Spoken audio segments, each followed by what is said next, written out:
Namaste, I'm Aarti Thukral Karan, and we have with us today Lakshmi Ghanakota, who is also a Theta healer and has done several healing modalities. And she's a manifestation coach, and she gives mantra dikshas. Namaste, Lakshmi. Namaste ji, Shivaya Gurave Namah, Shri Matre Namah. First, let's bow down to Bhagavan Ganesha before starting our meeting. Om Ganana Am Tva Ganapati Gum Bhavamahe Kavim Kavinamupamashravastamam Jeshthara Brahmanam Brahmanaspata Ana Shrinvannoti Bissi Dasadanam Shri Mahaganadhipataye Namaha. Let's invoke Bhagavan Shiva and Ma Lalita Tripura Sundari to be present throughout our session.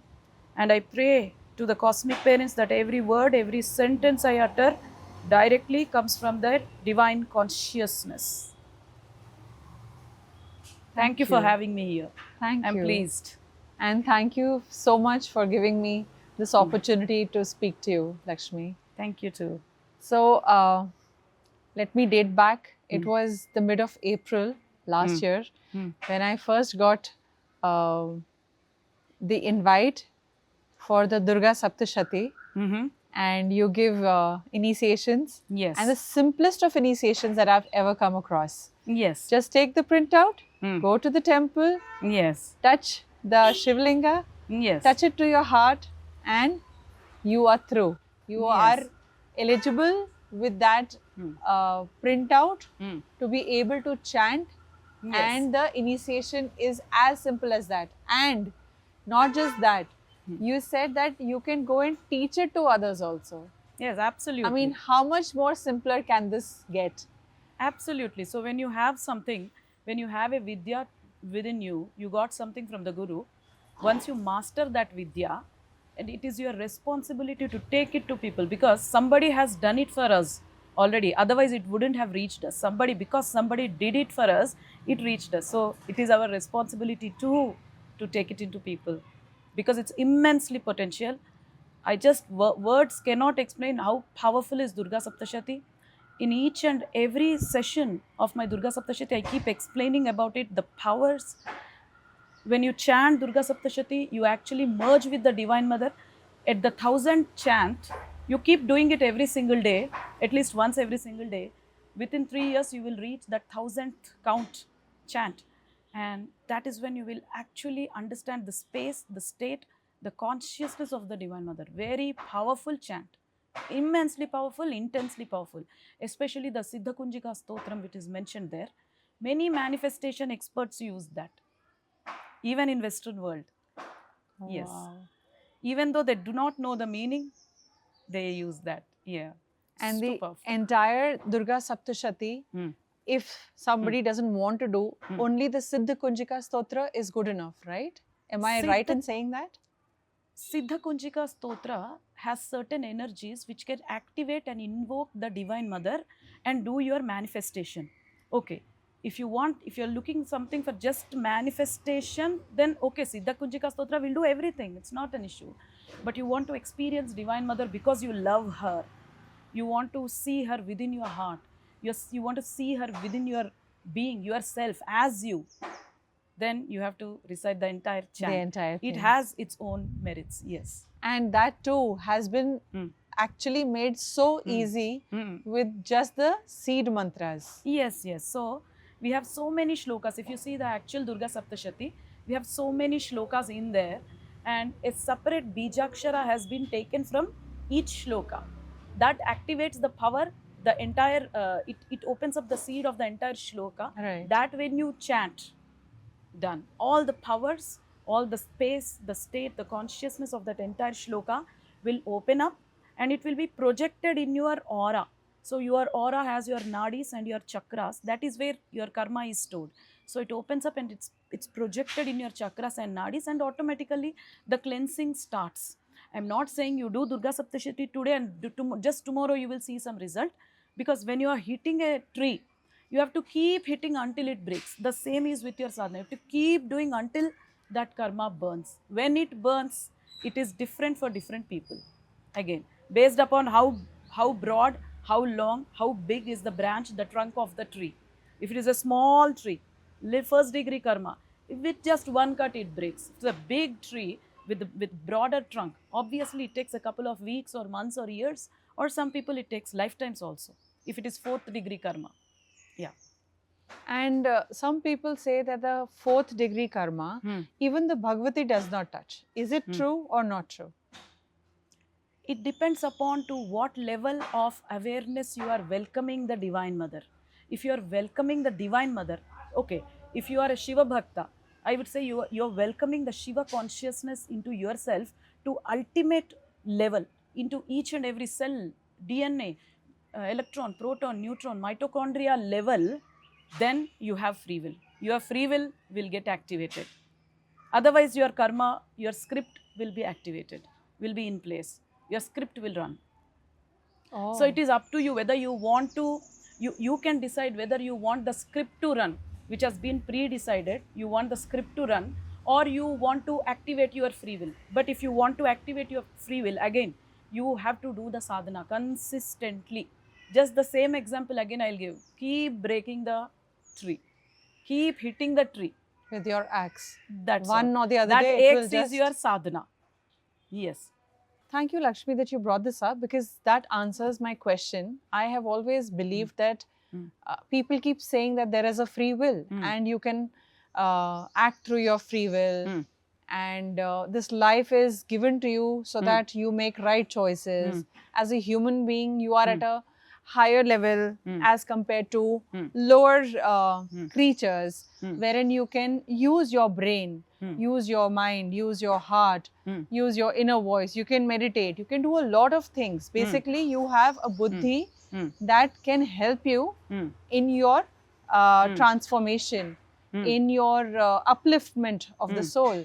So, but I have also seen that it goes only as per the plan. You're made to feel that you have been activating, not activation, you are made to feel that you are doing it, but basically it is happening as per the plan, which means if you meet an accident, they will say, oh, had you not gone there, you wouldn't have met it. But wasn't it destined to go there? The thoughts that come to you, they take charge of your life. So, if you say that one can break it through the acts of sadhana, if one faces difficulties in sadhana, so when you sit to meditate, you doze off.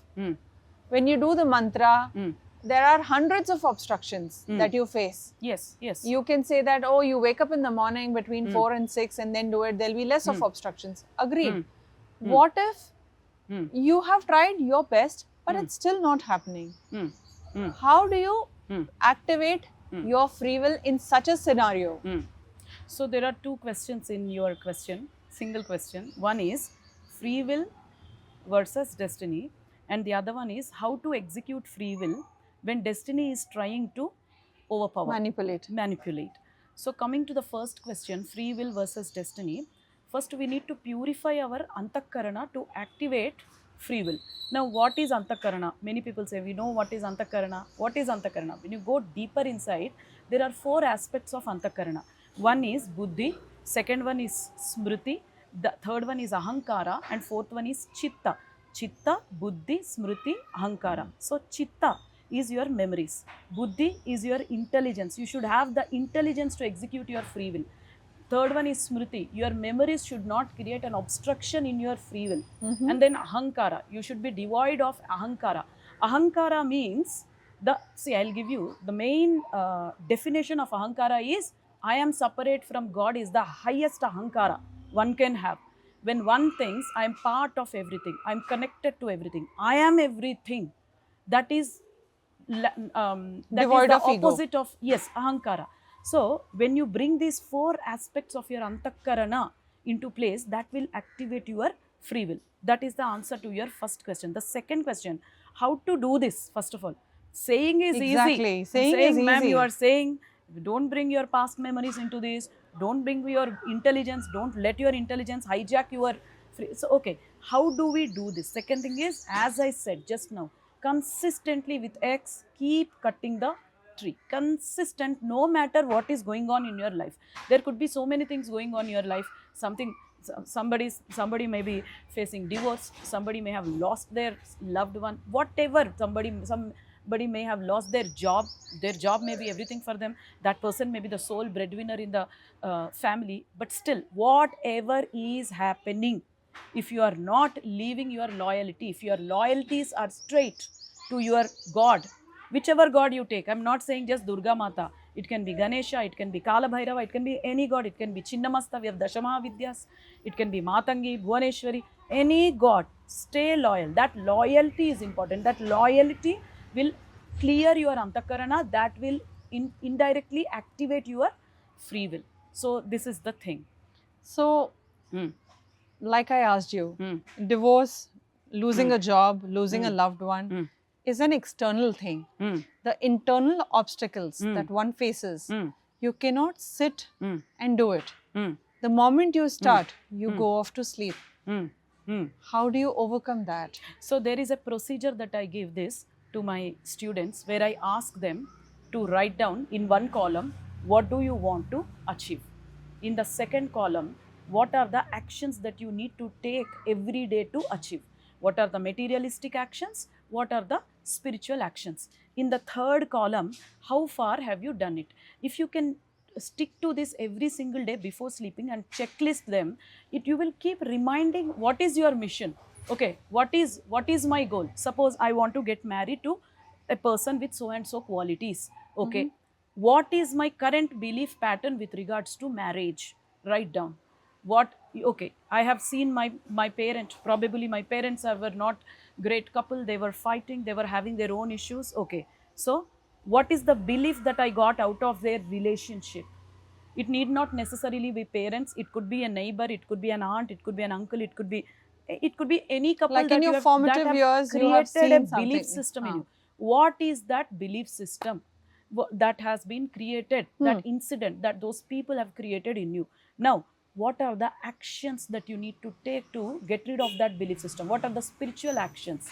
So that is where healing comes in. That is where we go on questioning, like, what is the worst thing? You must have seen in my healing sessions, what is the worst thing that can happen? I ask them, they say something, and then I keep getting into that questionnaire, where I bring out their core belief system, which talks about which has the potential to change your current destiny when it is changed. So you are what you are because of your belief system. Your belief system is the one that is not letting you do your daily sadhana. It is nothing, it is no other thing that is stopping you. It is your belief system. And So if buddhi karmanu sarena. Again, this belief system is again because of your past karma only. Because it's very clearly written in our Shastras, Puranas. Buddhi karma anusarena. So your belief system is because of your karma.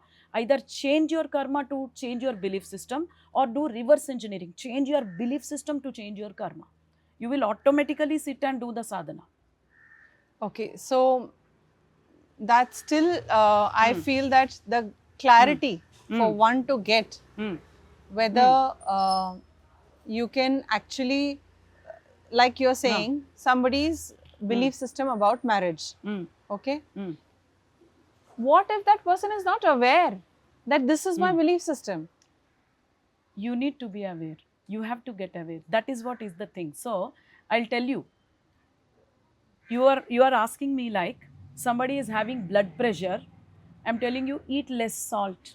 I'm asking you, regulate the amount of salt you are taking. You are asking me, what if I don't know that modulation of salt is needed for, pacification of blood pressure? You have to know. Okay. Yes, that is where these healers come into picture. Again, this healing thing has become a big thing all over the world. Again, you have to find the right people, the right person, the right teacher who can guide you, who has some mantra diksha behind, who has a guru lineage behind, and who is into a certain order. Not just I learned today I will learn, tomorrow I'll go and teach. It doesn't work like that. You should have certain mantra diksha, certain mantra backup behind you, certain guru lineage. Yeah. Okay. That's very important according to you, right? Yes. Okay. And the thing that you said, that you have to be loyal to one deity. loyal to not the deity, loyal to the consistency. It's okay if today you are doing Kala Bhairavashtakam, tomorrow I'll do Ganesh Atharva Shirsham, day after tomorrow I'll do Vishnu Sahasranamam, after that I'll do Lalita Sahasranamam. That is also okay. Are you being loyal to that energy, whichever you are doing? That is what is important. Loyal. It is what, from my personal experiences and from my from the experiences that I have seen from my guru's lives, what I observed is, it is not the guru that gives you. It is your bhakti towards the guru. It is your loyalty towards the guru that gives you results. It is not the guru that gives you. This is a very bold statement I'm giving, but I stick to it. It is your bhakti, because the same guru has hundreds of students. Followers. Why only count people who you can count on fingertips are getting benefits? What is the reason? It is their faith, it is their consistency, their loyalty. They stuck to that guru, they stuck to their loyalty, no matter what guru did that to them. One day guru might say, get out from here. The guru might be, testing you. If you read Datta Charitra, Guru Charitra, very clearly you will see Dattatreya testing people left, right and center. Testing like anything. Yeah. So, having multiple gurus in life is not a good thing, or guru is a principle? There is nothing good or right. What works for you is the best. What works for you may not work for me. What works for me may not work for this cameraman. So it is about what works for you. So there is nothing good or bad. Even Dattatreya had so many gurus, if you see. Yeah. So be loyal to the Guru Tattva. Be consistent, focused on the Guru Tattva than the Guru. So the principle is what we are talking about. The Yeah, guru absolutely. principle is something that you have to Yes. be devoted Absolutely. towards. Yes. Whoever comes in goes, doesn't matter. Yes. They will, because what I understand, even you have, Yes. you talk of Mahaperiyava also. Yes. You talk of Ganeshpuri Yes. Baba also, Yes. right? Yes, So, absolutely. But they must have come at different points in time, or Yes. you must have liked something about their lives. Yes. So you've had several gurus, Yes. but it's not wrong to learn things from different people. Yes. And what Absolutely. I have lately understood is, we don't have the same teacher from primary until Absolutely. we graduate and postgraduate, right? Yes. So it is okay to have different gurus at different times and take, and at the higher realm, the guru realm, they are all connected, right? Yes, yes, they are all connected. It's okay to have multiple masters, multiple spiritual mentors, but one thing we need to be careful of, absolutely no judgment. So in 1947, I met a guru. He was not bad. So in 1950, I went to another guru. He was okay. But after that, in 1955, I met another guru. He changed my life. So this kind of Statement, even if it comes to your mind, judgment, even if it comes to your mind, you have to say, you have to actually understand. It is not saying or visualizing, understand.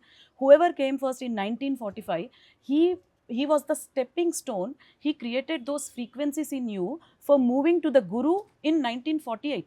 And together, collectively, these two masters have created those frequencies, generated that spiritual consciousness, awakening in you. They made you ready to meet that final guru that you were not ready to meet in 1945. I So completely it is like this. agree to this statement.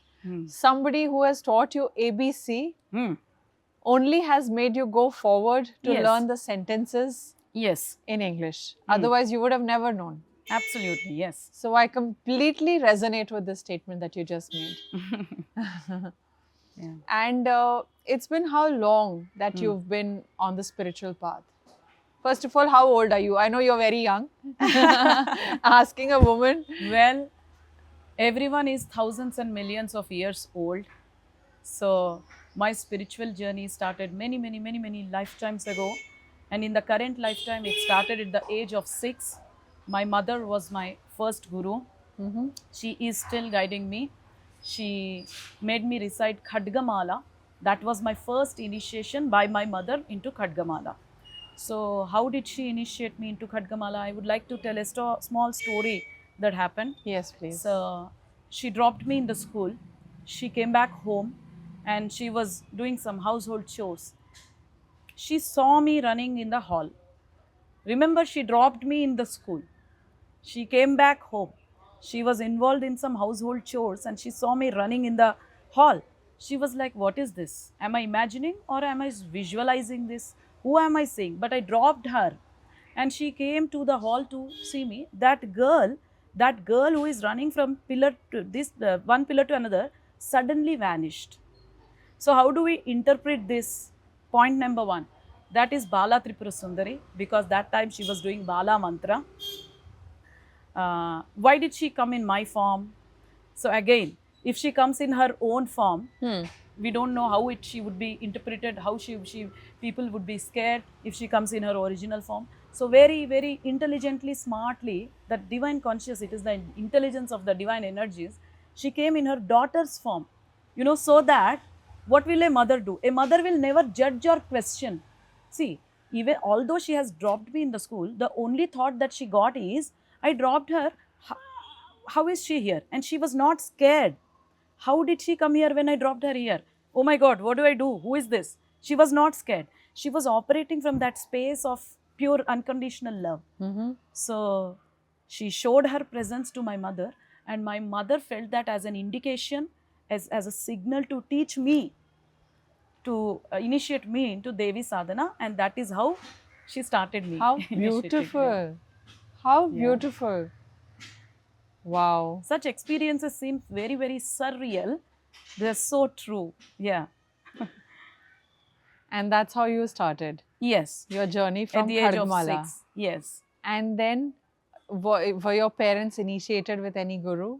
Oh, so many gurus again, just like me. They were initiated into so many masters.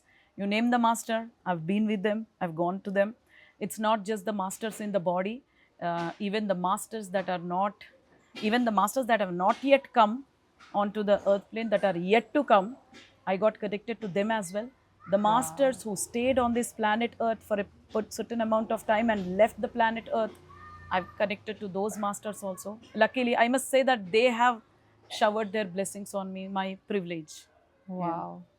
So then what happened after the Khadgmala Stotra? So after the Khadgamala, one by one, step above the step, I kept going. I kept getting intense in my sadhanas. And even my school days, even my college days, I used to keep joking with my friends. My friends used to talk about boyfriends and I used to talk about my gurus. So I used to say, you all have boyfriends and I have gurus. You all have only one boyfriend per person. I have multiple gurus taking care of me, looking after me, pampering me.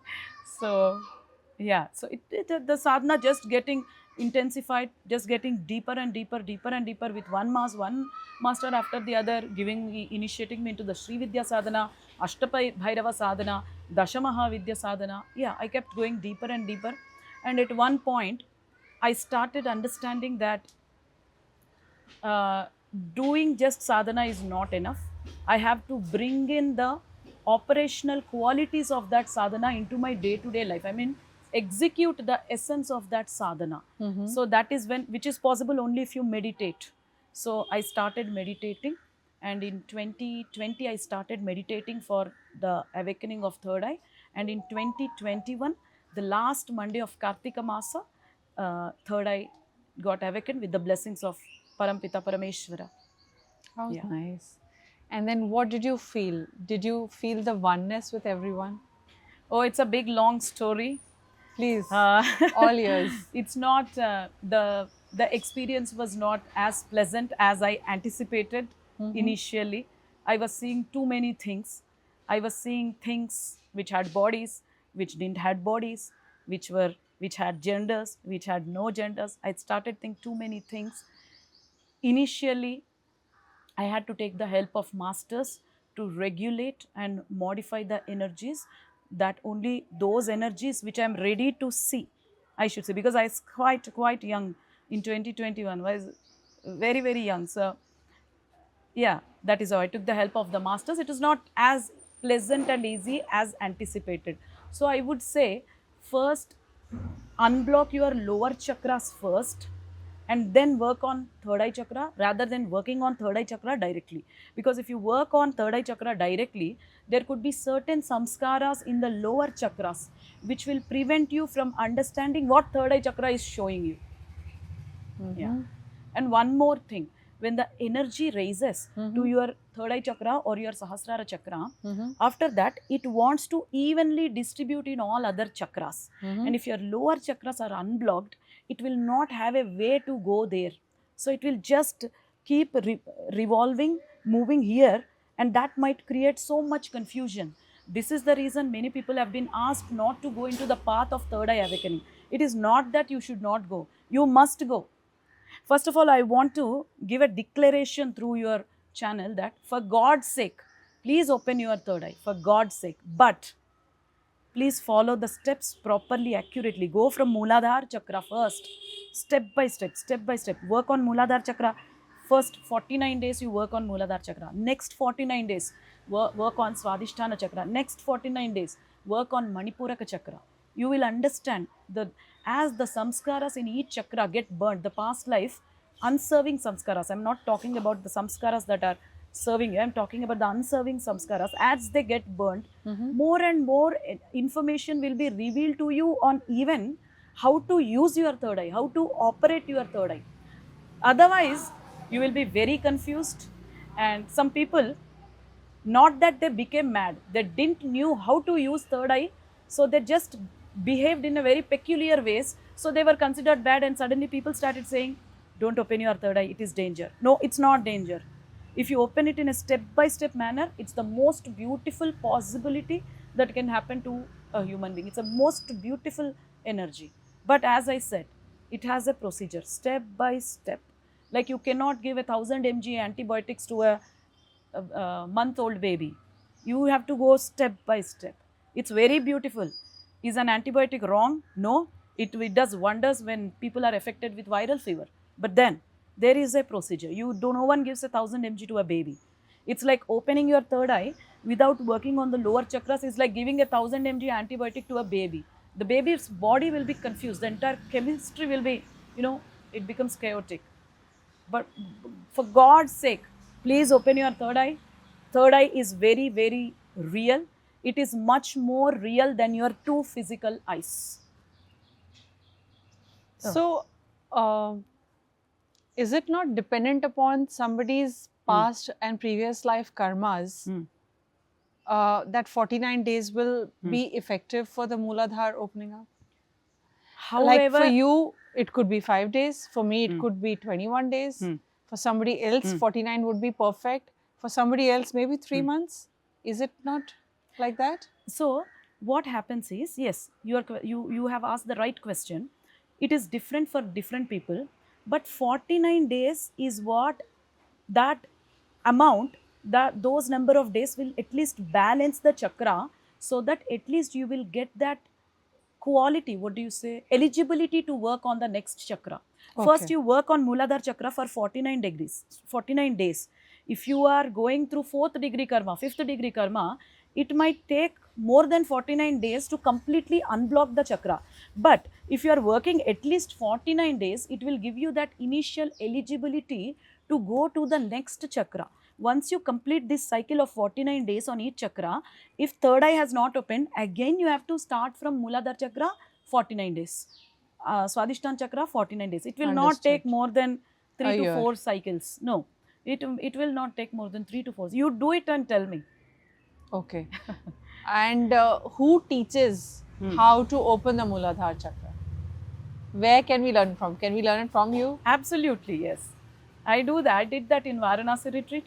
I also taught we did a Varanasi retreat in the December 2025. So I taught that. I also taught the mudras and the mantras to activate the 12 layers of DNA, which was not in the plan.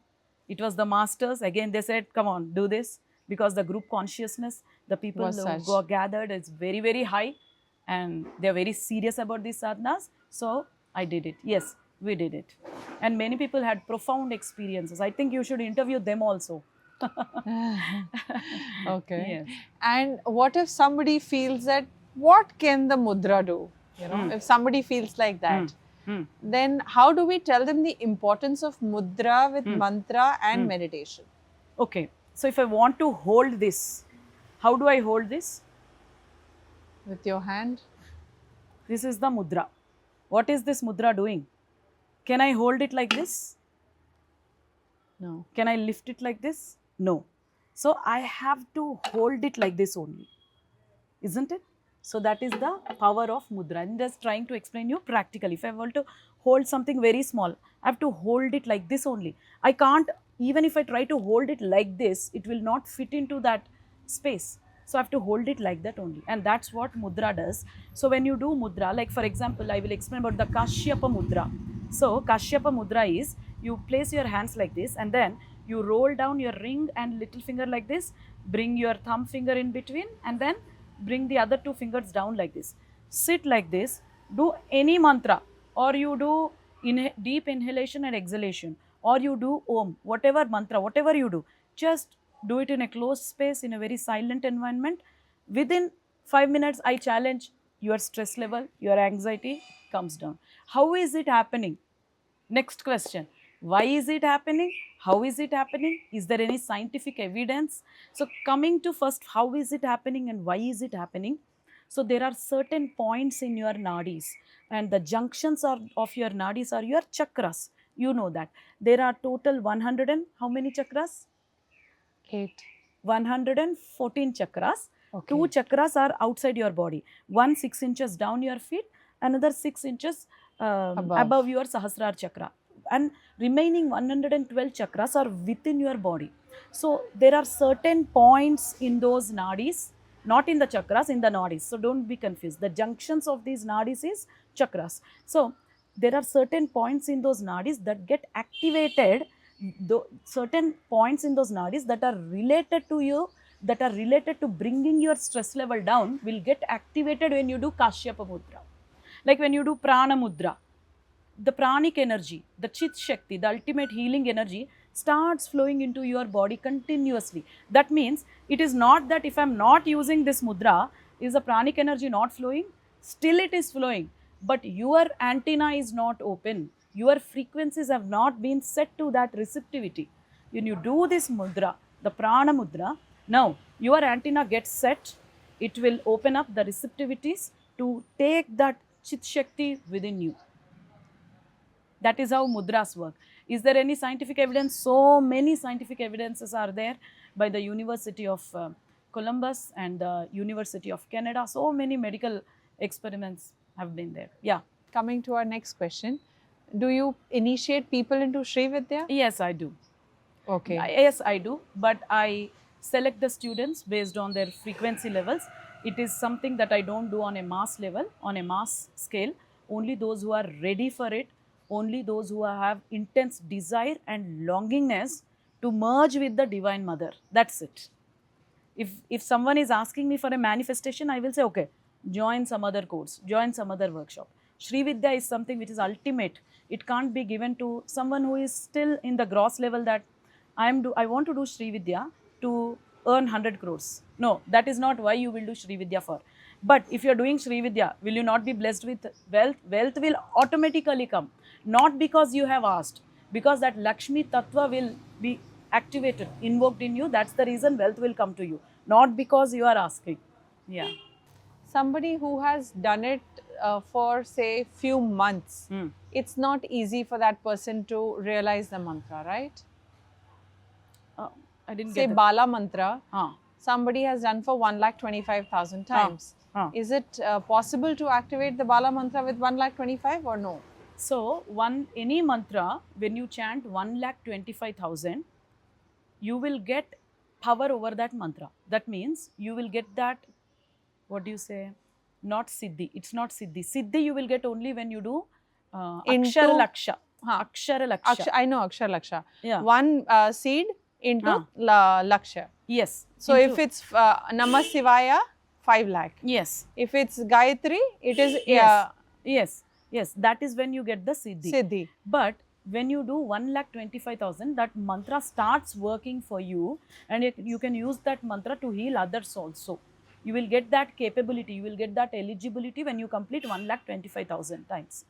Yes, but again, how you are doing is very much just going to important come to that. Here. How you You are can't doing. do it while you are moving. You can't do it while you are moving.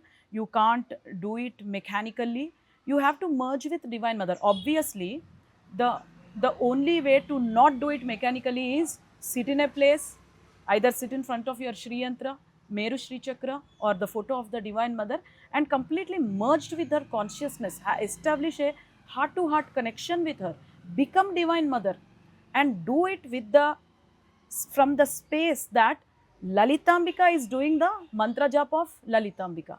When I am saying Shivaya Gurave Nama, the contemplation that I bring into my being is Shiva is doing Shivaya Gurave Nama mantra through this body where Shiva is residing. So that is the consciousness you have to bring in when you are doing any mantra. Otherwise, the results can be diluted. Yes, this is the main reason why the same mantra some other person does for 1,25,000, that person is receiving a different result. Absolutely. 10 people are receiving 10 different results. This is the reason. So, what happens if somebody does mechanically? There have been a lot of Shastra Praman, like you always talk about, where people say, there's a beautiful saying that whether you do it angrily or you do it with love, the mantra is going to, you know, show its effects. So even if you have named your child Ram and you are saying, Ram, what are you doing? But you have uttered the name of Ram. You have asked the right question. That is why my father named me as Lakshmi, and that is why my father named my elder sister as Rajeshwari. So he was like, I want to take the names of the Divine Mother, so I will name them this only. He fought for these names and he named them. So yes, that is a right question. There is a Shastra Pramana in this.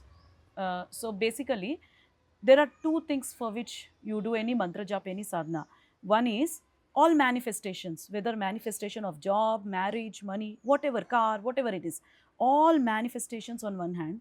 The second one is to merge with the divinity. When your aim is to merge with the divinity, there are absolutely no rules and regulations. You don't need to sit aside. It just like Swasadi Mala Nalsimra Me Tera Naam. So it's a Punjabi song. I may be pronouncing it wrongly, but so that is what it is. So when you are doing it with that ultimate state of merging with the divinity, getting enlightened and expressing 360 degrees, all the space, the state, the consciousness, the qualities of divinity, if you are doing it with that intention, no rules and regulations. Now, when you want a car, you are doing it for a manifestation, you are doing it for a healing, then there are rules and regulations. You have to take bath, apply some kumkum, sit facing east. All these rules only if you are doing it with some, only when you are doing it to, earn something, get something from the energies. Yes, you have to give something to get something. It is always the exchange of energies. Yeah. So, which means if somebody has not gotten the result of merging with the divine with 1,25,000, whatever way he or she must have done, that means it is time that he or she has to do the Anushthan again. Absolutely. They have to and do not it again. give up Not give until she melts down one day and says that this child of mine wants me very badly. Right? Yes. Am I right in saying yes, that? yes, absolutely. So, what you need to do is first connect, establish a heart-to-heart connection. I will give you a simple procedure for this. Just close your eyes. Whatever it is in front of you, whether it is a photo of Lalita Tripura Sundari or whether it is Shri Yantra, just see the same Shri Yantra, a light from that Shri Yantra coming into your heart chakra and, engulfing all over your system, your nadis, your body parts, your organs, your chakras. And after that, see that there is no difference between that Shri Yantra and you. You are that Shri Yantra is you. Now, from this state of consciousness, you do the mantra. I will see why it will not work. Yeah. Okay, that's a beautiful way of doing it. But I've also come across people who say that, oh, we cannot imagine, You don't imagine. You should never imagine. So you just say that you are me and I are you. That's all. That is a declaration. It's a declaration. Don't imagine. If in the initial stages, sometimes you don't even feel. You can't even feel. Until your frequencies are raised, you can't even feel. Right. I don't feel that I am Lalitambika, they say. I don't feel that I am part of Shri Yantra, they say. You don't have to feel. Declare. Your declaration is enough. Make sure that you declare wholeheartedly with love. That's all. Declare. I'm you I and am- you are me. Yes, I belong to everyone. Yes, And that will work. absolutely, 100%. I've done it. I've seen it working for thousands and lakhs of my students. Wonders happened in their lives. Yes. So, how did you get to this level Hmm. where you had once spoken in one of your workshops that my body was emitting fumes? Yes.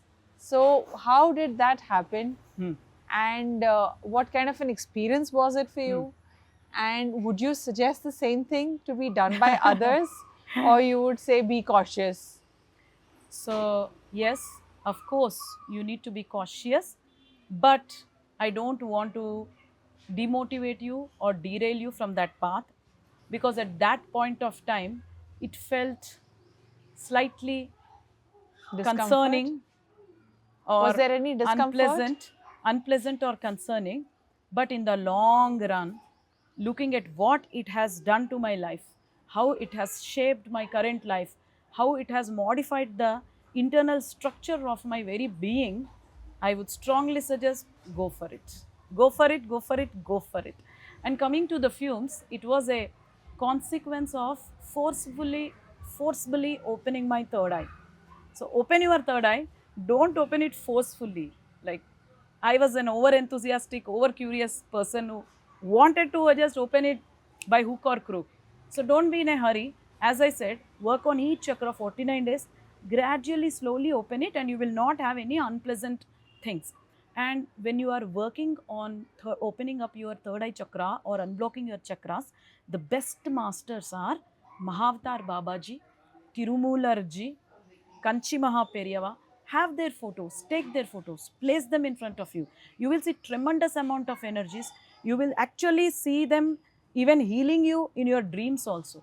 I've seen students telling me all those things that, ma'am, Mahavatar Babaji did this to me. Next morning I woke up and my reports are normal.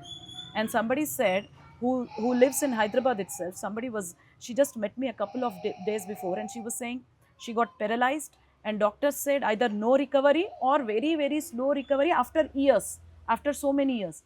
Within 1 week, ma'am, I got up with the mantra that you give. The mantra is Roga Parvata Dambholir Mrityu Kutarika. It is a mantra from Lalita Sahasranama. You have to use Shri Matre Nama before that and after that. Like Shri Matre Namaha Roga Parvata Dambholir Mrityu Kutarika Shri Matre Namaha. This is the mantra. You can put it in the description box for your viewers. Those who are suffering with any health ailments, any health issues, it will be highly beneficial. Either you can do it in all the chakras, or you can do it just in your heart chakra, it will work. Or I can't focus, I can't visualize anything. Do it at least mechanically with a Rudraksha Mala or Tulsi Mala. It will do wonders.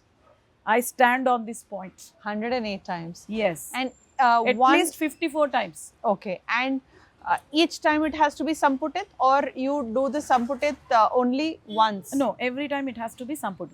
Like Shri Matre Namaha, then the Roga Parvata Dambholir Mrityu Kutarika Shri Matre Namaha. That's one. Then again, Shri Matre Namaha Roga Parvata Dambholir Mrityu Kutarika Shri Matre Namaha. This is the mantra that has brought that person back within 1 week. And they have even wrote in their medical records that they don't understand how and why it happened. Oh God. I think you should meet that woman. Yes. And how do you feel after doing, after spreading the work of Divine Mother so beautifully into the hearts of all the seekers? How do you feel? Oh my God, so much gratification. No amount of money can actually give this gratification. My God, immensely, intensely in love with the whole process, with the humanity, because when I gave a process to them in such a situation where the doctors gave up, there is every possibility, there is every chance, and she even has the right to derail from her path, isn't it? She has, because she can think, I went to Lakshmi ma'am, I went to other guru, this guru, that guru, nothing worked. And these things have taken me into a wrong direction, probably a wrong thing I have done. But they actually remembered that mantra in that dire situation and they did it with full faith. I would say their faith, their consistency, Is and the their one, surrender. that Mantra brought her anyways out. will have the power, but mantra is not giving the same benefit to 10 people 10 in a same way. 10 different people are seeing the benefit in 10 different ways. The only difference is due to the difference in their faith, consistency, surrender. These three things. So faith, is it an outcome of your previous life? Not just for me, for everyone, faith is an outcome of our surrender, basically. So when you board a train, because you know you have surrendered to the driver, you will develop that surrender, total Sharanagati, surrender. Automatically faith will fall into place. And when faith and surrender are there, you tell me whether consistency will follow or not. You have faith, you have surrender. Tomorrow morning you will wake up and you will start doing Lalita Sahasranama. Again, another day you will wake up every single day. You have faith and surrender. What will stop you? Now, what is there to stop you? So, yeah, surrender gives you faith. Faith and surrender together, they give you consistency in your sadhana. And that is the main important thing in sadhana, consistency. Not a no break. Yeah. So, have you heard of Swami Chidvilasanand? Ah, yes, yes, yes. She's also a living enlightened master. Yes, yes. So she has written in one of her books Mm. that she was, of course, the successor of Muktanand Baba. Swami Muktananda, yes. So she has written that Baba once said very lovingly, the mantra Mm. has the power to burn the karma which you can't even think of committing in this lifetime.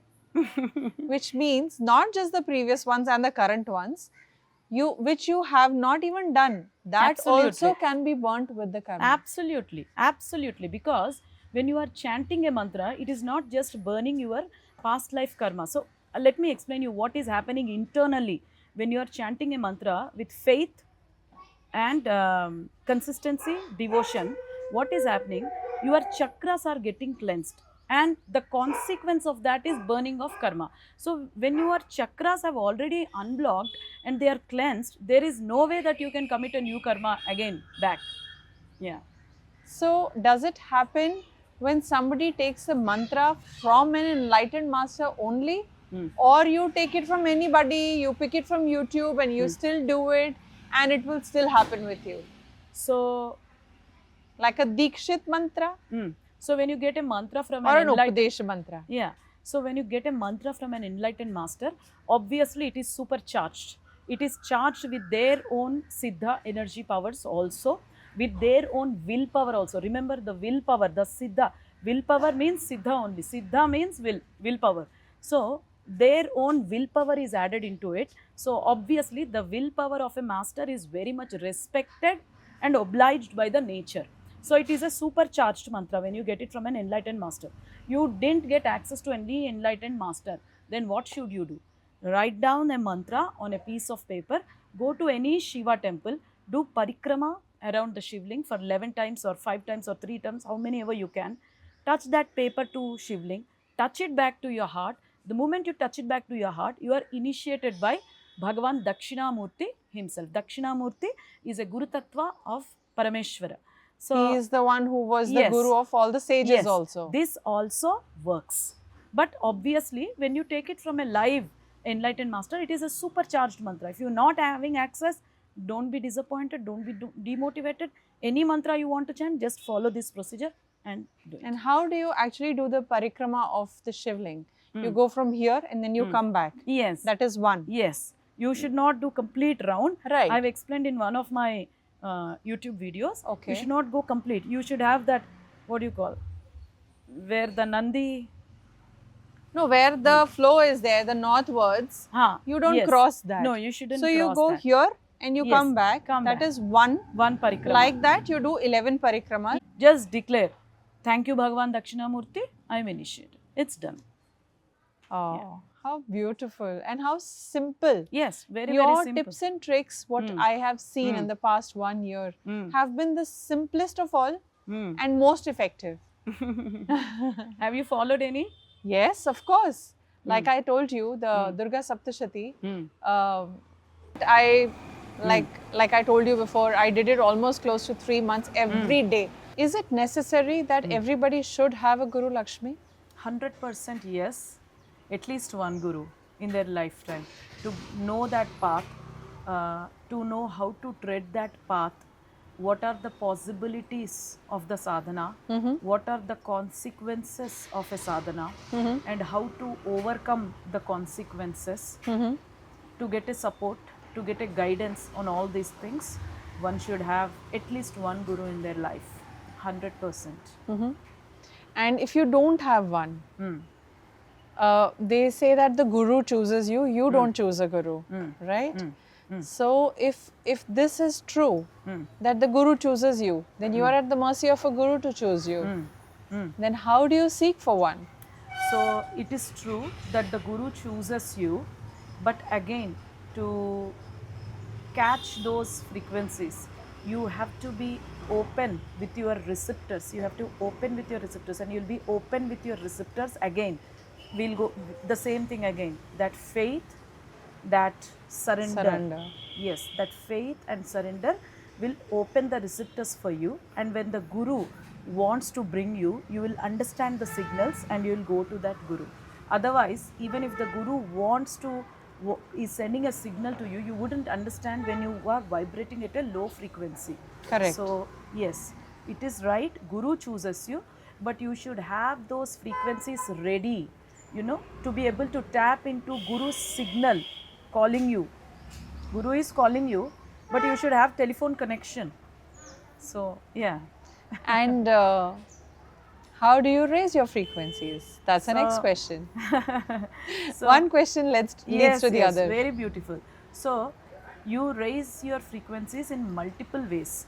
You have 5 bodies: Annamaya Kosha, Pranamaya Kosha, Manomaya Kosha, Vijnanamaya Kosha, Anandamaya Kosha.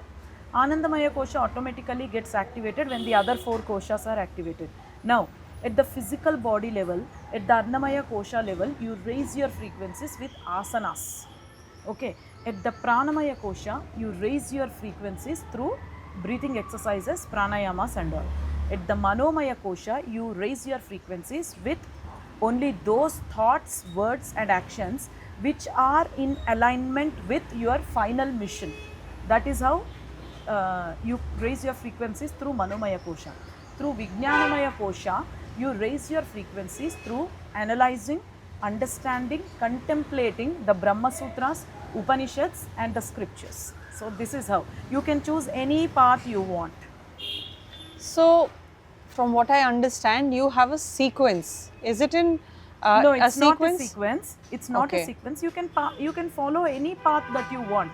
And there is bhakti path again, where you sing bhajans. Like Mirabai did that. She did not do Krishna Sahasranama Stotras. She only sang bhajans out of pure love. What did Radha do? Did Radha do Krishna mantra, Krishna Ashtakshari mantra, all that she did? She didn't do anything. Did she chant Krishna Gayatri mantra? No. It is just the bhava and the love. That is another path. And Shakteya Tantra is another path. Shaivism is another path. Vaishnavism is another path. So these are all different paths. You choose the one that is more closer to your heart, that you find it easier to replicate. Job done. What if somebody is not doing asanas and not doing the pranayamas? They are only keeping a check on their thoughts, words and actions. They So- also get an elevated level of frequencies through which they can easily receive the signal of Guru. It So is that's not possible. 100% yes. It is not that you necessarily have to follow all of them or you need to follow in sequence. It is nothing like that. Any one of these that I have just spoken, just incorporate it and the Guru will choose you. You will know when the Guru has chosen you. So, which means it's as simple as this, that you keep a check on what you're thinking, what you're speaking, and Yes. what you're doing. Absolutely. And you have taken the first step towards the right direction. Not just the first step, 1,000 steps you have taken in the right direction. 1,000, 1 lakh steps you have taken. When you keep a check on your thoughts, words and actions, you have taken 1 lakh steps towards your Guru, towards your final destination, towards your God. So, I've always felt the need to ask this question, there are a lot of people who are not doing any sadhana, but they are very, very cautious about what they think, what they speak, and what they do. Because I feel at the end of the day, if you're doing so much of sadhana, and that leads to a lot of ahankar. Okay? Sadhana need not necessarily have to lead to ahankar. Sometimes, unfortunately, for some people it will lead to ahankar. That I am doing this sadhana, I am doing Panchadashi mantra, I am doing Chinnamasta sadhana, I am doing Dashamaha Vidya. That ahankar, it will bring you down again. Yes. How was it for you? Like when you were doing, did ahankar touch you? Ahankar luckily never touched me, because I never had this feeling that I am doing. As I told you, my procedure of doing is connect with the Lalitambika or Shri Yantra, merge with her, become one with her. And where is Lakshmi here? It is only Lalitambika doing Lalita Sahasranama through this body of Lalitambika, where Lalitambika is residing. Now where is Lakshmi? Where is this Lakshmi Ghanakota? I don't know. She is nowhere there when I am doing my sadhana. There is no Lakshmi Ghanakota which is there when I am doing my sadhana. Fantastic. So coming back to this, that the purpose of meditation, the purpose of sadhana is to make you so sensitive inside that you are sensitive with your thoughts, words and deeds, right? If you still are going on behaving in a pattern which is not right or hurting others, then your sadhana needs to be taken to another level, or it has So not basically you are worked with asking you. me, people who are doing their sadhana and still not changed in a behavioral way, is that what is your question? Exactly. If that is your question, then it is a very clear-cut indication that the sadhana is not being done in the way that it has to be done. I am not talking about the niyam, I am not talking about the procedures and protocols. I am talking about the connection part, the feeling connection part. If that is not incorporated properly, obviously it will not reflect in your expression itself.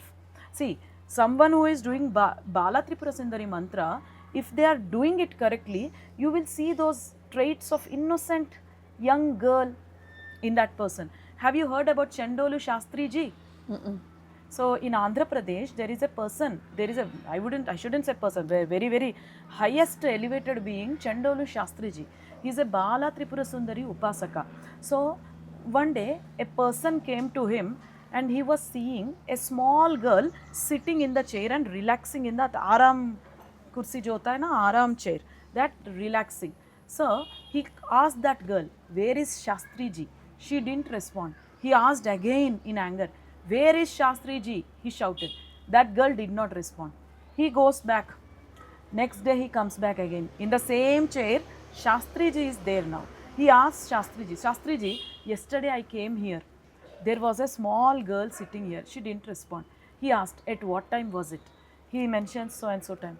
That time Shastri ji was only sitting there. Then why he was seeing a young girl there? Can you understand why my mother saw me after dropping me in the school? Why did she see me running in the house? So that is how quickly these deities, these gods and goddesses, they want to come to you, they want to approach you. But again, that level of surrender is needed. Surrender, that's it. That's the final thing I want to say. Surrender, faith. And consistency obviously follows when surrender and faith is there. So yeah, that's the answer. If your behavior has not changed, that means you are saying that you have not made the connection. So what I mean to say is, if you have done your sadhana properly, if you are doing your sadhana properly, your past life samskaras from your chakras will start melting down. Okay, when those samskaras keep melting down, there will be a change in your outward expression and behavior. Obviously, as a consequence, it is bound to happen. If that is not happening, there is no change in behavior. That means your antakarana is still not purified, your chakras are not being balanced, your chakras are not being unblocked, your karmas are not burning. Why is this not happening when you are still doing the sadhana? Again, as I said just now, the way you are doing the sadhana, it's incorrect.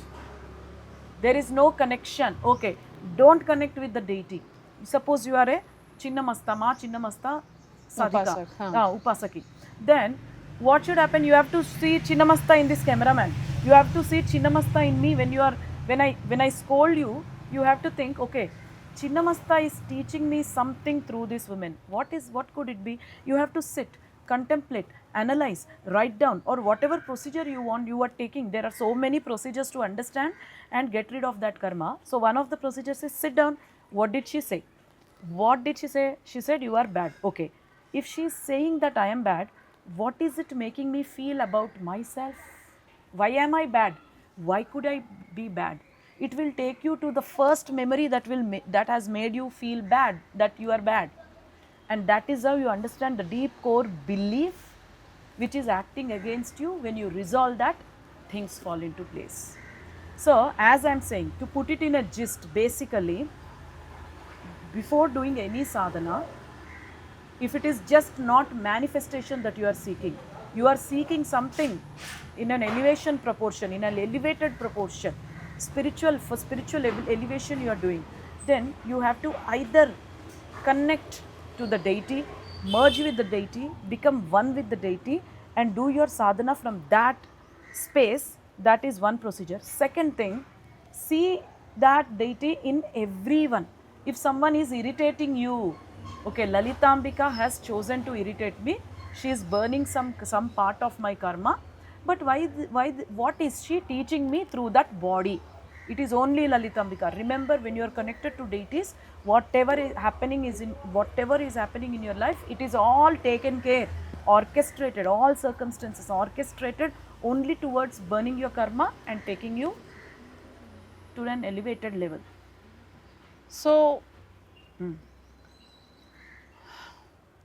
when you say that you are not doing the sadhana properly and coming back to loyalty towards sadhana and doing it mechanically also if need be, am I correct in making this statement when I say that on certain days when you are in a hurry, you are doing it mechanically, but your long-term goal should be to connect with the 100%. sadhana. It goes like that only.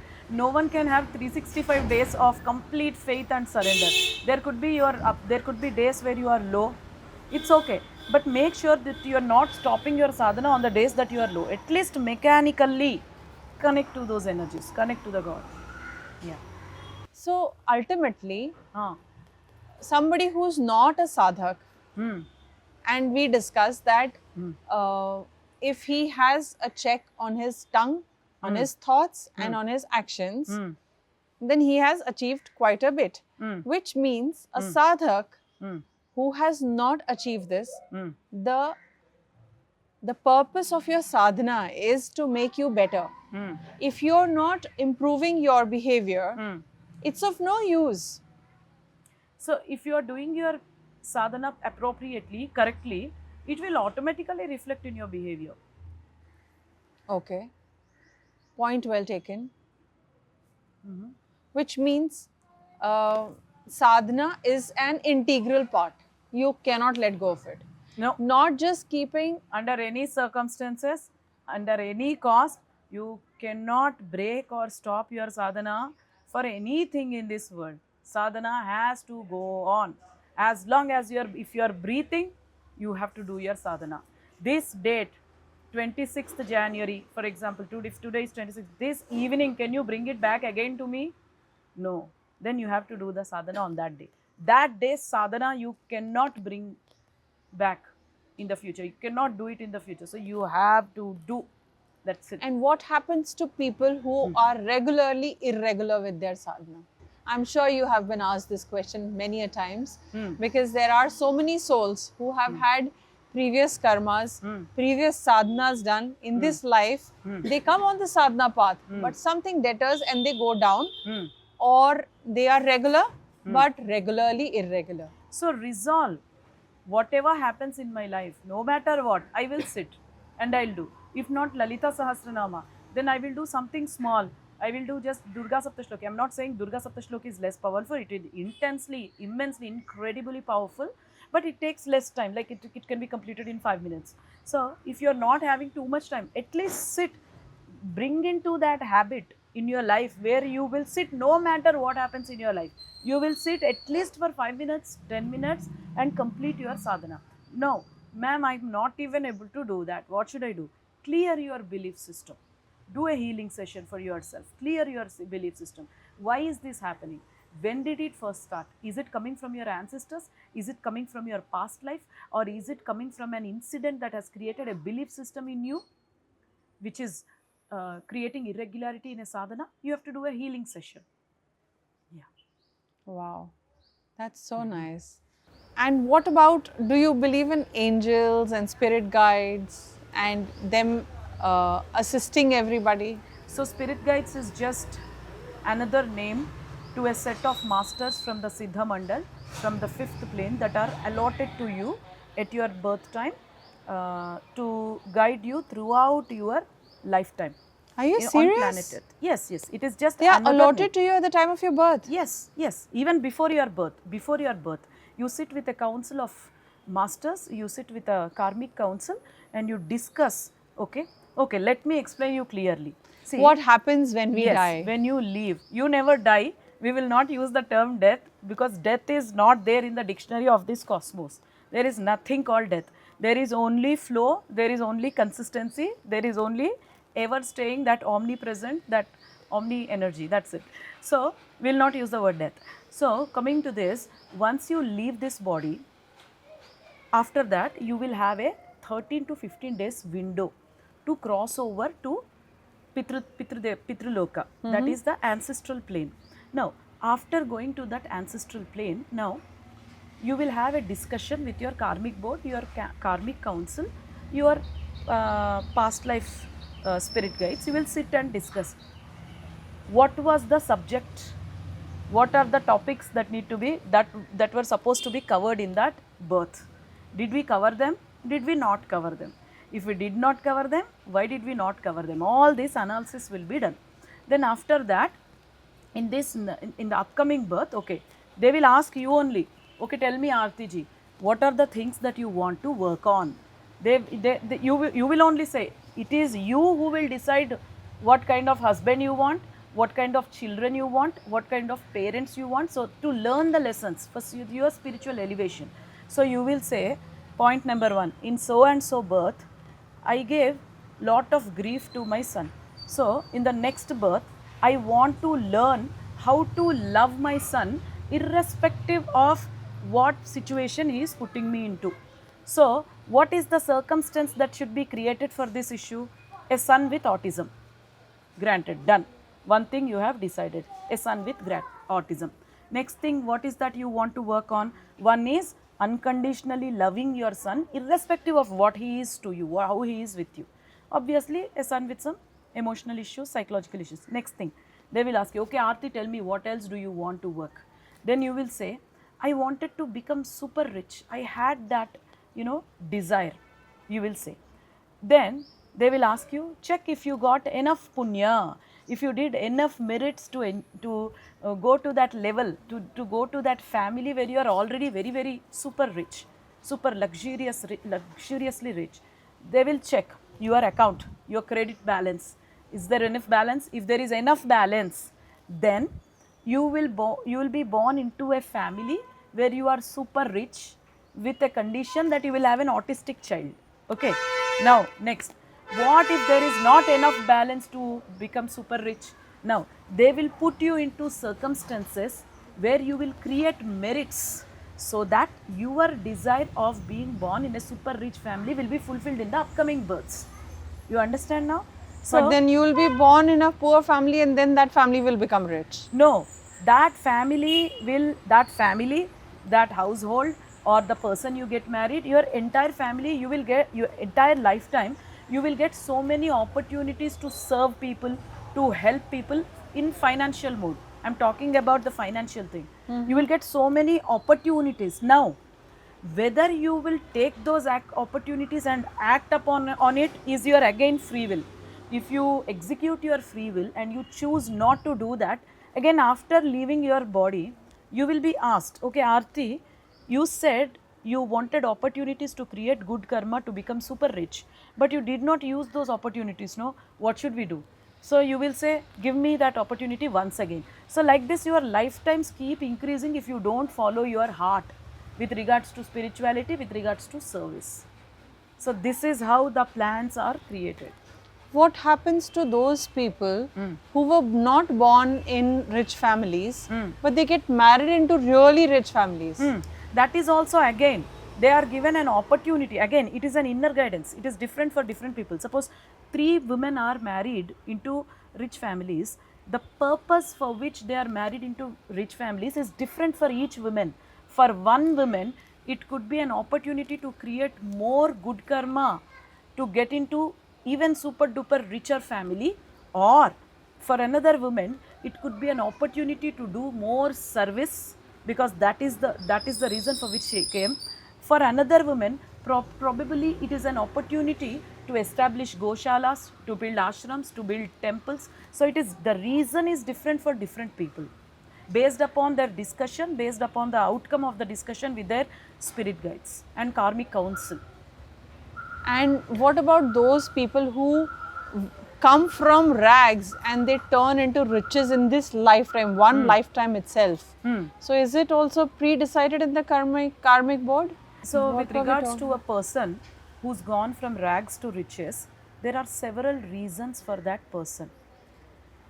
If 10 people have gone from rags to riches, the reason why they went from rags to riches could be very different, very specific, very individualistic with each person. For example, one person could be, he is born very, very poor. Now he is given opportunities. Okay, next, now it is up to him. Now there is free will assigned, whether he will take those opportunities and rise above, establish beautifully in the financial field or not. That is one thing. Now see, there is a test here. Everything, it's a test. This is earth is an examination center. Basically, people think that we will be happy, we will marry and all. Even after marrying, you will face tests. After having children, you will face tests. It's a playground of constant examination. So there is an examination for that person, one person. You know, he is born into a poor family. Now he is being given opportunities. Now whether he will use the opportunities and grow or not. For using the opportunities and growing, certain virtues are needed. What are those virtues? Tell me. What are the virtues needed for using the opportunities and growing? Patience, wanting to be successful, wanting to earn money, all these things are different. Perseverance, tolerance, all these are virtues. So to learn these virtues, that situation is created, the circumstances created in that person. Now second person, let's see, the X is completed. Next, Y. Person is very, very poor. He is not even given opportunities. Now he has a free will, whether he will create opportunities and grow big, or he will stay where he wants to be. To create opportunities and grow big, again certain virtues are needed. Whether he is incorporating, expressing those virtues and creating his own opportunities and growing or not. See, do you understand? There is a difference between the previous person and this person. Third person, he is very, very poor and he became rich because of Purva Janma Sadhana.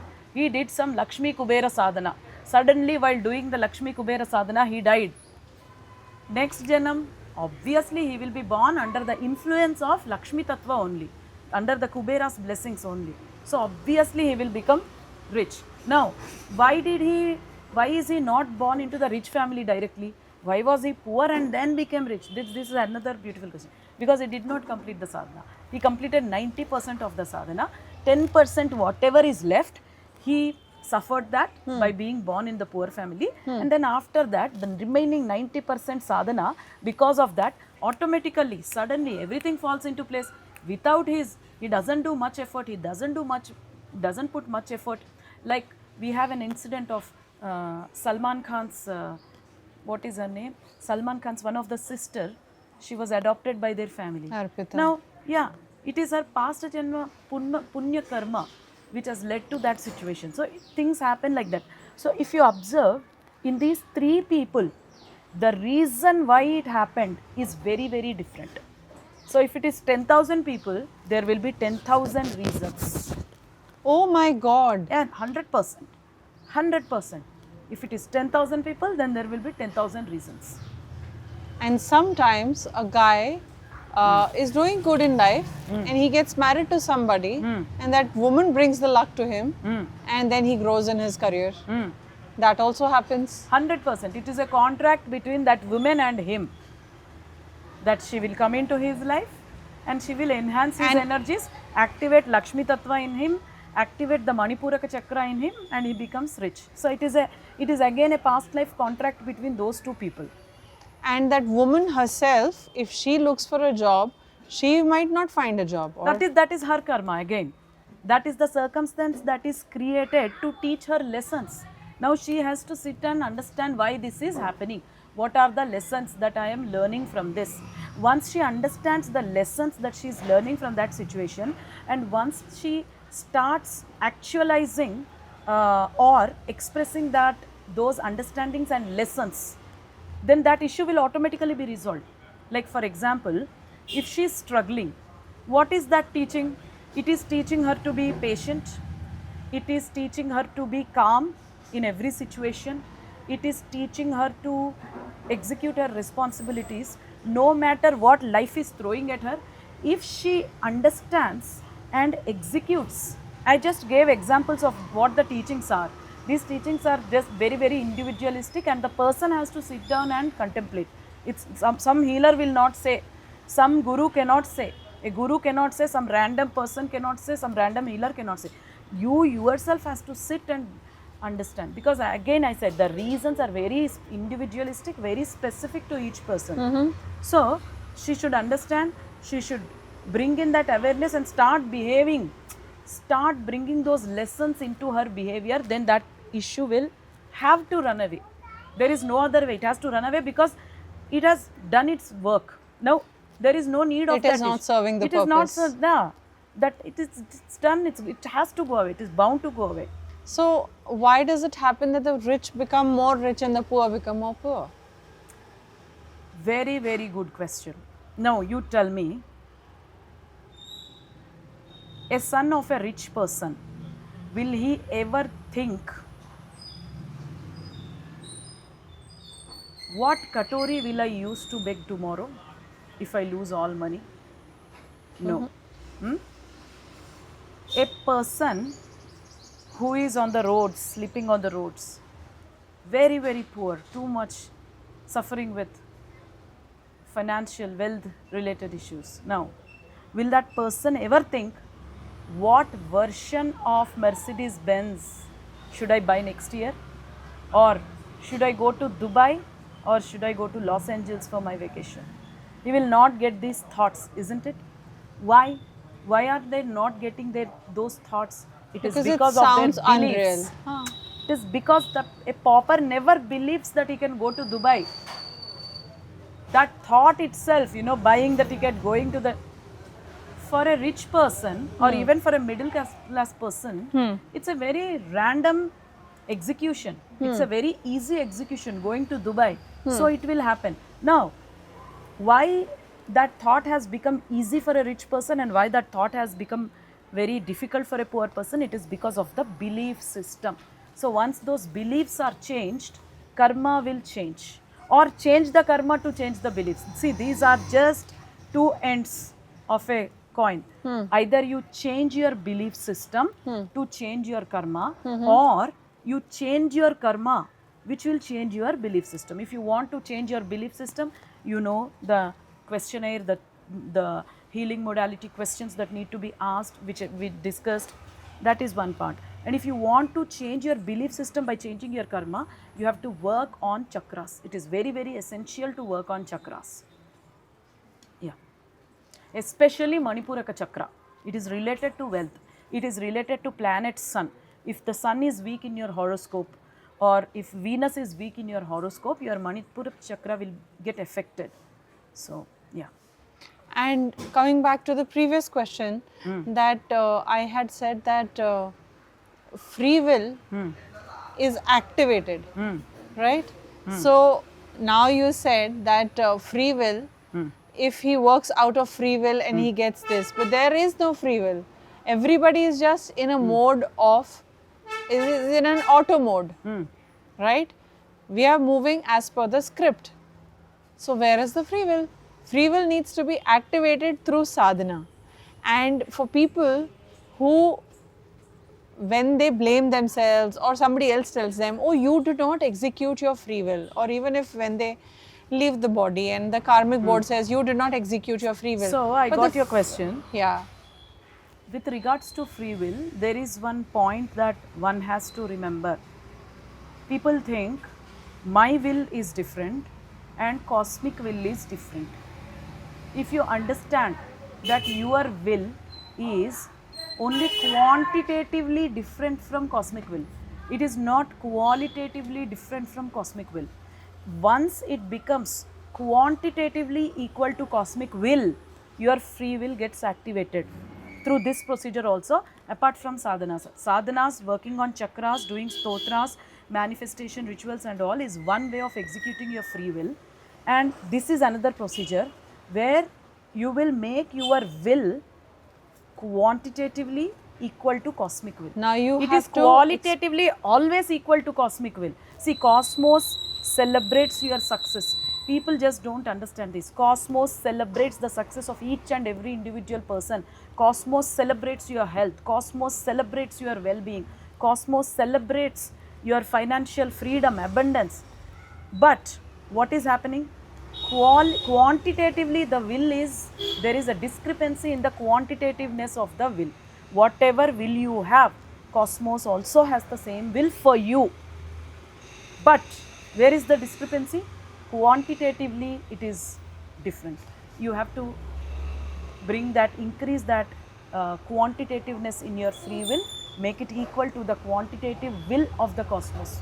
Things have to fall in place. And now how do you just, I mean, how do you define what is qualitative and quantitative? So, qualitative will means, see, you think that you deserve only 10 crores per year, okay?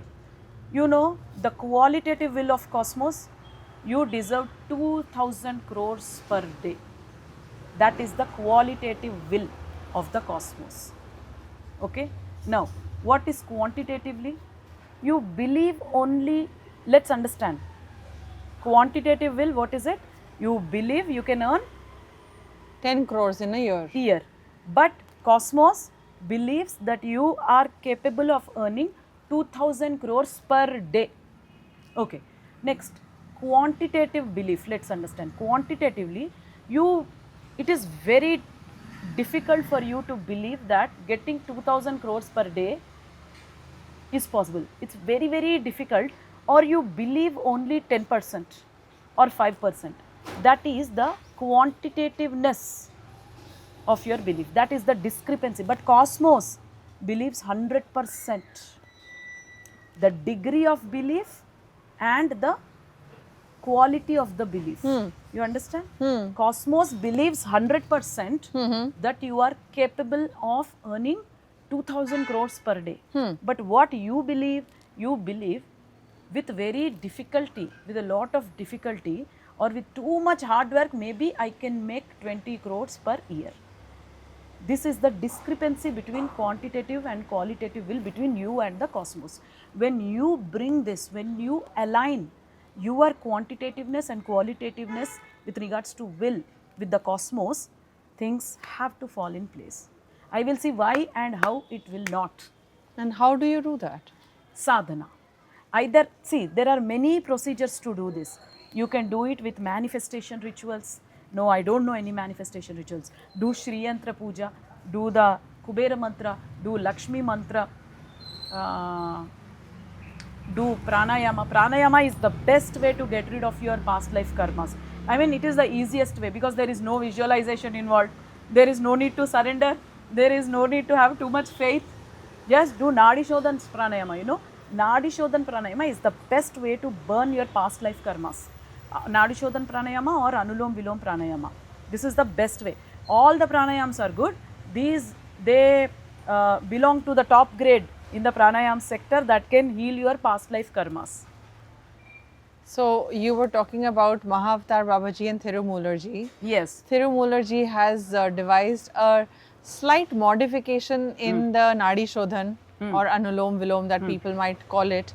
It is that 4, 3, 2, 4, 8 and 16. There's a sequence to it, right?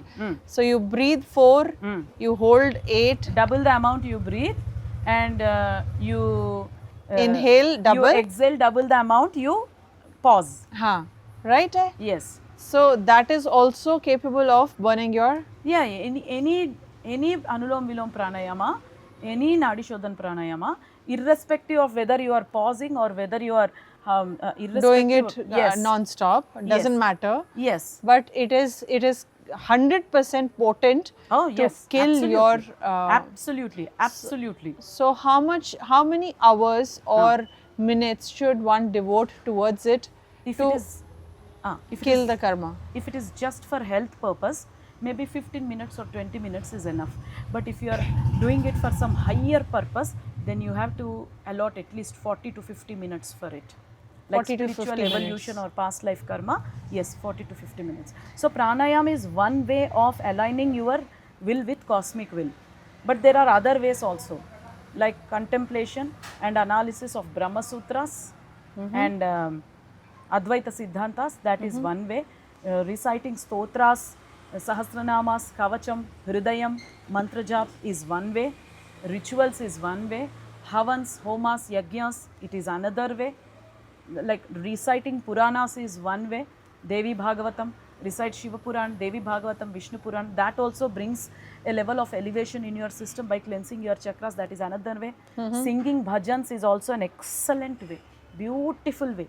It opens up your heart chakra phenomenally actually. Many people underestimate the power of singing bhajans. Easiest way, because surrender and faith comes automatically there. You start singing the bhajan of your favorite deity or the one that you really enjoy the music, things start flowing. You just see. Yeah, very beautiful way. So many ways are there. Just choose the one that chooses you and start seeing the miracle. Do it at least for 6 to 9 months and then come to me and tell me what is happening. How nice.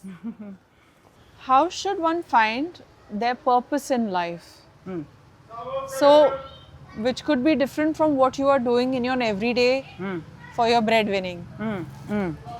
Like I feel personally that whatever is my job or my business, other than that, this is a very soul satisfying thing that I'm doing. You know, podcasting people who are spiritually elevated. Likewise, how does one find the purpose that is meant for them? Okay. So, the ultimate purpose of every human being is to realize that they are the ultimate Parabrahman. Okay, this is the ultimate purpose, final purpose.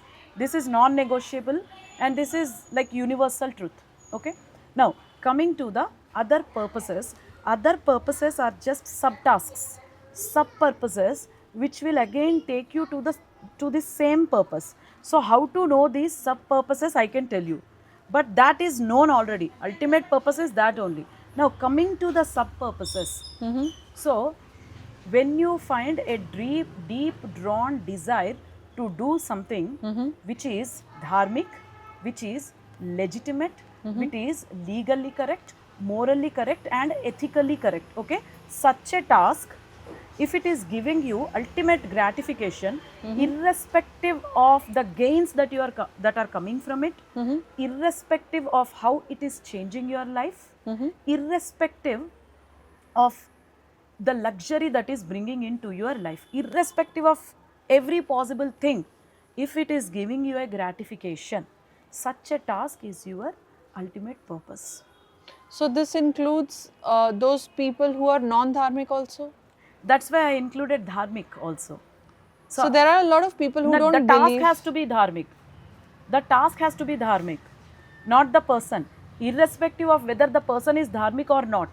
It's like, how do I say, a person, An atheist. yes, even for an atheist, if he's getting a gratification in doing a task which is legally correct, morally correct, ethically accepted, dharmically correct and legitimate, and that task is giving him gratification irrespective of money, food, shelter, the basic requirements, needs of this human body, such a task is his Life subtask, purpose.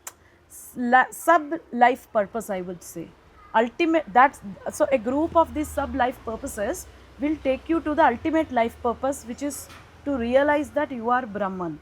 And how many life purposes? You can have multiple life purposes in your life in one single lifetime, or you can have only one purpose as well. Yeah. Okay. And do you think there are solutions to bring the malefic effects of 2026 down? 100% yes. Either you can do every day. So basically, initially we were discussing about doing the 2026 predictions, but I went back on it because I didn't want to say things which are unpleasant. So I True. thought, rather than focusing on what is happening, let's focus on the solution. So you can chant either 32 names of Ma Durga, Uh-huh. or you can chant Durga Saptashloki also. If you're initiated into Durga Saptashati is the ultimate thing. It's ultimate. There is nothing above and beyond it. But if you cannot do that, even Durga Saptashloki also does that task. 32 names of Ma Durga also fulfills that task. And what about people who don't, like again, it should also be for atheists, for other religion people who are not interested in doing Durga names. How can they do what in their life? For atheists, think, speak and act only that which you want, and only that which is legally accepted, legitimate, morally and ethically accepted. Wow, that's wonderful, Lakshmi. Thank you so much. Thank you. So, many a times I have seen you scan people distantly, right? And you are able to say they are in what state of mind, they are, whether they have actually taken the printouts and gone to the temple and done the, the process with the shivling. So, how are you able to scan this, Lakshmi? So, scanning is one of the inherent psychic abilities that every human being has it.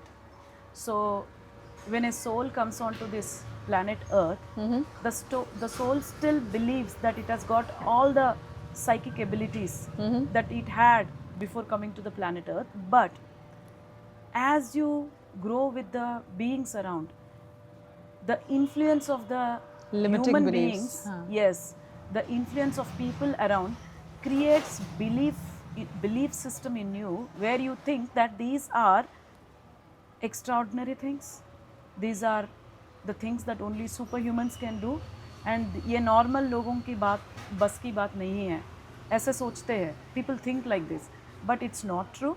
Anyone can do, everyone can do, and it has nothing to do with your spiritual elevation. It is just a procedure. You practice it and you will start remembering that, you will start awakening those cells in your body that are responsible for scanning, and you can start doing. It's a matter of practice. Matter of practice. Yes. So it has nothing got to do with somebody who has an open third eye chakra. No. Third eye chakra has so many other beautiful possibilities. I don't deny the fact that yes, an awakened third eye chakra, a person with an awakened third eye chakra would be able to do the scanning much more easily, vividly, effortlessly, would be able to see things much more deeply, in a broader perspective. That's a different thing. I don't deny that fact, but that can be achieved over the time through normal general practice also. Because I could scan even before my third eye was opened. Yeah. So what do you suggest, like if I want to do it, or if anybody else who's watching the podcast wants to start scanning, what is the practice he or she needs to do? Okay, I'll give you a step-by-step procedure. First you do Nadi Shodhan Pranayam or Anulom Vilom Pranayam for 5 minutes, minimum 5 minutes. This is step 1. Step 2, do Brahmari Pranayam. Okay. Step 3, either connect to any deity or Shri Yantra, see a light coming from that picture or Shri Yantra into your heart and see that energy completely filling you, and see the intensity of the energy increasing, gradually increasing to a point where you have become one with that energy. Whatever photo you are seeing, whatever Shri Yantra you are connecting, you have become one with that energy. Now, there is no difference between you and that energy. This body is expressing that energy. Your consciousness has become Lalitambika's consciousness. There is no difference between you and Lalitambika. I am just giving an example of Lalitambika. It can be Shiva also, Bhairava also, any deity. So, when you reach to that level, next, just give a declaration that I declare I am Lalitambika or Aham Brahmasmi. You can say Aham Brahmasmi or Shivoham and say, show me what is in this person's body. You want to scan the body of a person, just say, show me what is in this person's body. And start looking at that person as if you are holding a torchlight. You are holding a torchlight in your hand. You're first seeing the Muladhara chakra, then go to Swadhisthana chakra, then go to Manipuraka chakra. Start scanning the chakras, or if you don't know, if you're not aware of where and how these chakras are placed or located, then just go from either top to bottom or bottom to top and keep checking every organ, what is happening. If any area is not lighting up, then there is an issue in that area, and that area needs attention. That area needs prana shakti. Okay. Yeah. And approximately in a few months' time, if you practice this every day, you should be able to scan. So for your practice purpose, I promise you. Okay. And for your practice purpose, you could say change every day the people you are wanting to scan. Of course. You could do that But with you your have to- family members to begin with. No. You can do with any person you want, just that you need to take permission of that person. You have to take, you have to ask, you have to take verbal permission. Do I have permission to scan you? You have to ask. Because some people, sometimes what happens is, some people say, ma'am, my husband has given me permission for lifetime. Do I have to take permission every time? Yes. Even then, you have to take permission every time you are scanning a person. You have to let that person know that I am scanning you. Do I have permission? You can scan trees also. You can scan animals also. You can scan the objects that people gifted you. What is the intention with which you are gifted to me? How were you treated when you were with that person? Some jewelry, they are just passed on in the ancestral lineages from generations to generations. You can ask, when did you first come? How did you come? How did the first woman who used you treated you? What happened then? You can ask. You'll see an entire beautiful story forming there. So you can scan anything that you want, but you have to take permission. Even if to a plant, if I ask permission to scan this plant, if I ask the plant, do I have permission? The plant will either move, or the plant will either bend towards me slightly, the leaves might bend towards me, or there is a pleasant smell or feeling that I get from the plant. Those are the indications of yes. If the plant is still, even when there is a flow of air, if the plant is still, if the leaves are still, it's a no. There are so many indications like that. Yeah, you need to understand. And beginning, when you're practicing, then if you don't want to take permission, or if you're not comfortable asking anyone and you know that you're not able to see but you're just scanning, so should you start with your own self in that case? I would say first try to scan others. What happens is we become judgmental about ourselves. Suppose there is an issue in our body, we don't want to see the issue. We want to see that we are perfect. We want to see that we are healthy, and sometimes it is difficult for us to accept the issues in our own system. So I would suggest, when you are practicing in the initial stages, first thing, practice on second party, either a plant or animal or a human being. Do I have permission to scan you? Ask them and then do it. And sometimes some people could be very critical about themselves also. Like you're saying, some don't want to see them, they are not able to see their own mistakes. Some Yes. are overcritical also. Yes, overcritical also. Just if there is one small issue in their system, and it could be due to stress. Sometimes bodies aches, pains, these are due to some stress, just stress. But then they start imagining, thinking that it is some dreadful disease, and they might come and tell you that they have scanned and they have seen this, that, and all. So it's always best to scan on others in the initial stages. Yeah. Okay. You've been such a sweet one, seriously. Untiringly, you've been answering all the questions. Because this is important. You are taking my mission forward, actually. So How I'm so happy. sweet. I'm so touched by this statement. I'm taking your mission forward. My God. Yes. Thank you. Thank you so much. So, thank you so much, Lakshmi, for your time. It was really, really precious, you answering the questions without getting irritated. I know you've been asked these questions repeatedly in your workshops, and I have seen that. Despite that, the patience that you dealt with was immense. Thank you very much for your time. Thank you so much. Thank you so much. God bless you. And there is no iota, not even an iota of irritation and all. And I really appreciate your thoughtfulness to do these podcasts. I hope and pray that you do millions of such beautiful podcasts and influence millions, trillions of people into this spiritual line and transform their lives. God bless you. God bless you abundantly. Thank you. Shri Matre Matre Namaha. Namaha. Thank you so much. Thank you.